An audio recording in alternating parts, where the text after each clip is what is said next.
A origem da África, de acordo com a Bíblia.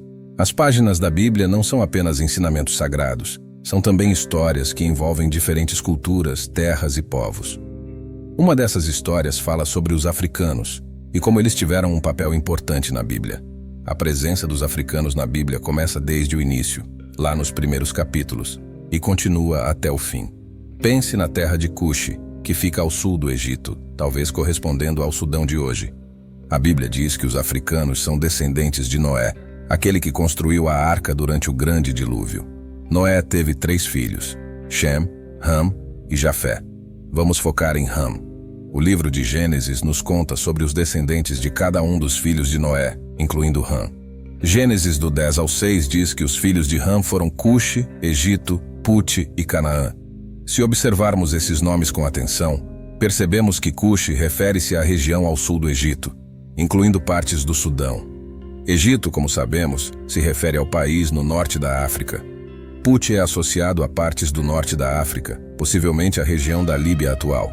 Canaã estava localizada no Oriente Médio, incluindo Israel, Palestina, Líbano e partes da Jordânia e Síria. Gênesis do 10 ao 7 menciona os descendentes de Cuxi, como Sebá e Avilá, que estão relacionados a regiões ou tribos na África. Isso significa que muitas nações africanas podem traçar suas origens até Noé, por meio de seu filho Ham. É incrível pensar como a humanidade está interligada. A partir de uma única família na arca, o mundo foi povoado e deu origem a continentes diversos e ricos. As histórias de Noé, Ham e seus descendentes nos lembram que não importa de onde venhamos, todos compartilhamos uma história em comum. Nesse caso, para muitos africanos, essa conexão se origina com uma pessoa chamada Noé, que construiu um grande barco, Abraão no Egito. Muitas gerações se passaram desde o tempo de Adão e Eva no Jardim do Éden, e entre seus descendentes estava Abraão, um homem de muita fé. No entanto, a vida, com suas mudanças inesperadas, trouxe uma grande falta de comida em Canaã, o que forçou Abraão a procurar comida em outro lugar. Houve fome na terra, e Abraão foi ao Egito porque não havia comida suficiente. Gênesis do 12 ao 10. O Egito, uma antiga civilização na África, parecia uma esperança durante esses tempos difíceis, com seus muitos recursos e o rio Nilo que podia fornecer comida. No entanto, essa jornada não foi fácil. Abraão tinha medo de que sua esposa, Sara, fosse levada por causa de sua beleza, então disse que ela era sua irmã.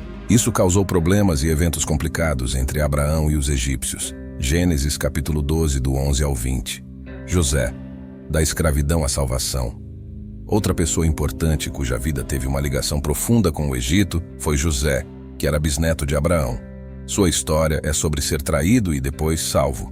José tinha sonhos especiais e seus irmãos, com inveja, o venderam como escravo. Eles pegaram José e o jogaram em um buraco que estava vazio e sem água. Depois eles viram um grupo de viajantes ismaelitas vindo de Gileade, com camelos carregados de especiarias e outras coisas, indo para o Egito. Gênesis capítulo 37, do 24 ao 25. O lugar que poderia ter sido uma prisão para José se tornou o palco de seu sucesso no Egito. Mesmo sendo acusado injustamente e preso, José conseguiu interpretar sonhos, o que o levou até o faraó. Assim, um jovem escravo hebreu se tornou a segunda pessoa mais poderosa do Egito, ajudando a proteger a região durante uma fome de 7 anos. Gênesis do 39 ao 41. Isso mostra como as histórias da Bíblia estão ligadas ao continente africano e destacam como todos nós estamos interligados como seres humanos.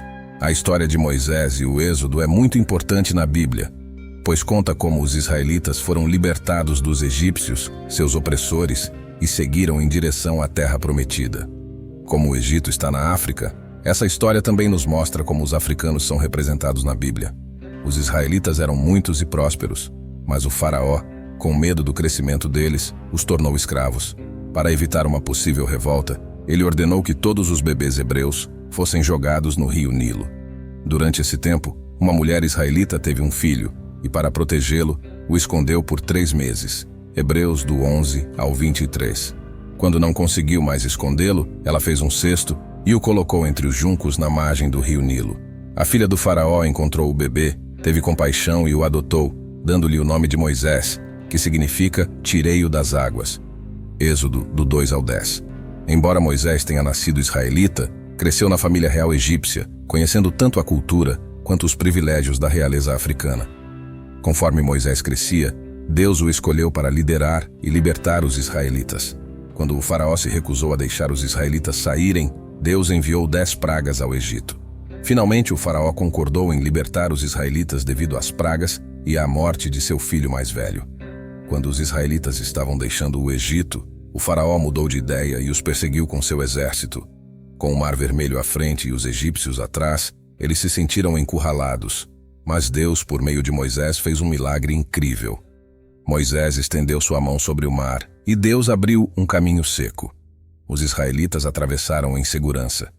Quando os egípcios tentaram segui-los, as águas voltaram e afogaram todo o exército egípcio.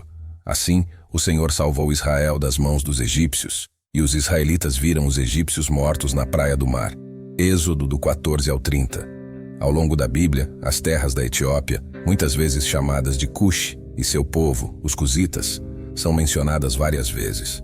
Vamos explorar 3 histórias importantes envolvendo os cusitas. A história da rainha de Sabá. Visitando o rei Salomão é muito interessante. Ao ouvir falar da fama e sabedoria de Salomão, a rainha de Sabá quis ver se era verdade. Ela fez uma longa viagem até Jerusalém, levando muitos presentes valiosos, como ouro, especiarias e pedras preciosas. Quando chegou, fez perguntas difíceis a Salomão. Surpreendentemente, ele respondeu a todas elas sem hesitar. A rainha ficou impressionada com a sabedoria dele, com a beleza de seu palácio, com a organização de seus servos e com as cerimônias religiosas que aconteciam no templo. Ela disse a Salomão: "Tudo o que ouvi sobre você e sua sabedoria é verdadeiro. Eu não acreditava, mas agora que vi com meus próprios olhos, sei que é real." 1 Reis capítulo 10, do 6 ao 7. Salomão deu à rainha tudo o que ela queria, além do que ele já tinha dado por sua generosidade. Depois disso, a rainha voltou para seu país com sua comitiva. Ebed-Meleque, o homem cusita que salvou Jeremias. Quando Jerusalém estava em apuros e Jeremias avisou que a cidade seria conquistada, algumas pessoas não gostaram do que ele disse. Elas o colocaram em um buraco cheio de lama para morrer. Jeremias começou a afundar na lama. Ebed-Meleque, um homem cusita e oficial do rei Zedequias, ouviu sobre o que fizeram com Jeremias e ficou muito preocupado. Ele foi falar com o rei e disse: "Por favor, senhor rei, essas pessoas agiram muito mal com o profeta Jeremias. Eles o jogaram num buraco, onde ele vai morrer de fome, porque não há mais comida na cidade." Jeremias, do 38 ao 9. O rei Zedequias, sensibilizado pelo pedido de Ebed-Meleque, mandou que ele levasse 30 homens para tirar Jeremias do buraco antes que ele morresse. A coragem e bondade de Ebed-Meleque salvaram a vida de Jeremias. A história de Filipe e o oficial etíope. Filipe, um dos primeiros seguidores de Jesus, foi orientado por um anjo a ir para o sul, na estrada de Jerusalém a Gaza.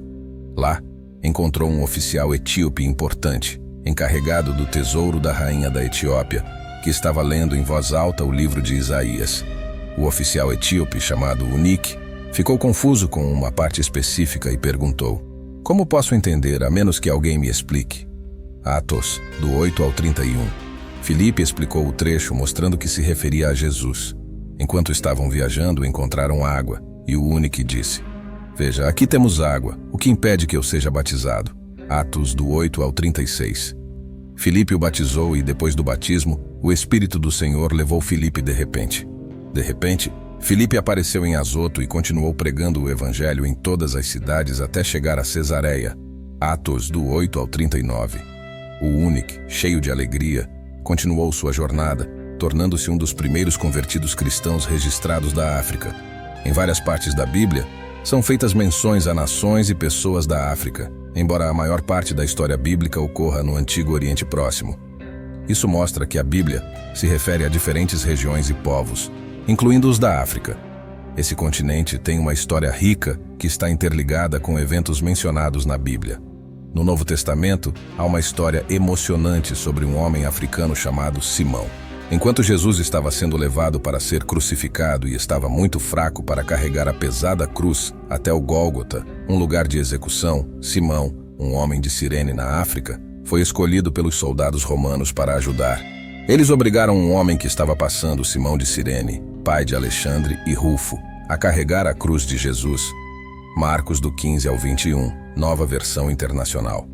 O fato de mencionar os filhos de Simão, Alexandre e Rufo sugere que eles podem ter sido conhecidos na comunidade cristã da época. Mesmo sendo um encontro breve, essa história destaca que a mensagem de Jesus é para todas as culturas e povos, mostrando sua universalidade. A África é muito importante na Bíblia, mencionando nações fortes como a Líbia e indivíduos como Simão de Cirene. Estas conexões mostram como a África desempenha um papel essencial na história de Deus. Ao longo do tempo, a África tem sido um lugar seguro para pessoas que precisam de proteção. Especialmente o Egito, um país africano, tem um papel especial nas histórias bíblicas. Ele ofereceu ajuda a figuras importantes da Bíblia, incluindo uma família sagrada. Logo após o nascimento de Jesus, um anjo apareceu a José em um sonho, alertando-o sobre o perigo iminente. Herodes, o rei na época, queria matar o recém-nascido Messias. Depois que partiram, um anjo do Senhor apareceu a José em um sonho e disse: "Levante-se, pegue o menino e sua mãe e vá para o Egito. Fique lá até eu dizer, porque Herodes vai procurar o menino para matá-lo." Mateus capítulo 2, do 13 ao 15. José, Maria e Jesus escaparam para o Egito, ficando protegidos da intenção assassina de Herodes. Nessa história, o Egito se tornou um lugar seguro, guardando a Sagrada Família do perigo e garantindo a sobrevivência do pequeno Jesus, cumprindo uma profecia.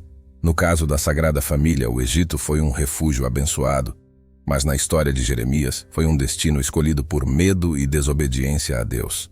Apesar das razões diferentes para suas viagens, tanto a Sagrada Família quanto Jeremias encontraram segurança na África em tempos difíceis.